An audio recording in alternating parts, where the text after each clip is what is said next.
Kita beralih ke informasi haji. Pemirsa, Selasa kemarin merupakan hari keempat pelaksanaan ibadah haji tahun ini, di mana 21 kloter jemaah calon haji Indonesia dari 5 embarkasi sudah berangkat ke Tanah Suci. 2 jemaah haji yang telah tiba di Madinah dinyatakan sakit dan satu lainnya wafat. Sementara 22 calon haji teridentifikasi positif COVID-19 saat pemeriksaan kesehatan di tanah air. 9 diantaranya harus ditunda keberangkatannya.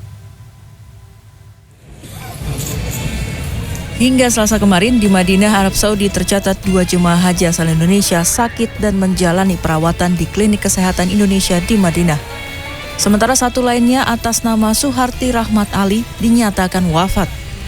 Para jemaah haji juga diminta mewaspadai cuaca ekstrim yang terjadi di Arab Saudi.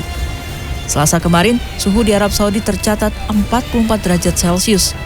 Jemaah diminta menjaga diri dengan terus minum 1 jam sekali agar terhindar dari dehidrasi dan tidak banyak melakukan aktivitas di luar ruangan.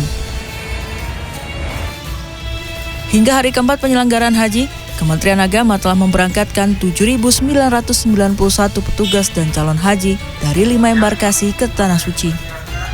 Dari total itu, 22 calon haji sempat ditunda keberangkatannya karena terindikasi positif COVID-19 saat pemeriksaan kesehatan. Namun 13 diantaranya sudah diberangkatkan ke Tanah Suci setelah melakukan tes ulang dan hasilnya negatif. Sementara 9 lainnya masih harus menjalani isolasi dan ditunda keberangkatannya hingga tes PCR selanjutnya dinyatakan negatif. Kami juga menghimbau agar jemaah haji tidak berpergian ke tempat-tempat umum bila tidak sangat dibutuhkan. Sehingga saat menjelang keberangkatan, jemaah haji bisa lebih membatasi kegiatan dan fokus pada persiapan menuju Tanah Suci. Meski begitu, Budi tak menjelaskan calon haji yang positif COVID berasal dari embarkasi mana saja. Sementara berdasarkan aturan, setiap calon haji wajib melakukan tes PCR 72 jam atau 3 hari sebelum keberangkatan. Tim Liputan CNN Indonesia. Masih terkait haji, pemirsa, ada seorang nenek penjual tauge di Klaten, Jawa Tengah yang akhirnya bisa berangkat haji setelah menunggu selama 10 tahun. Ya, nenek ini selalu menyisihkan hasil penjualan taugenya sekitar Rp50.000 dalam sehari untuk bisa ditabung demi bisa berangkat haji. Beginilah keseharian Nenek Sukarni Ahmad Mustari, 64 tahun, yang mengolah kacang hijau menjadi tauge di rumahnya di Desa Gatak, Kecamatan Delanggu, Klaten, Jawa Tengah. Tauge yang ia olah sendiri dan sudah jadi, selanjutnya dijual kepada pelanggan dan warung sekitar tempat tinggalnya seharga Rp10.000 per kilogram. Setiap hari, ia menyisihkan uang penjualan tauge antara Rp50 hingga Rp60.000 untuk tujuan mulianya, yakni menunaikan ibadah haji.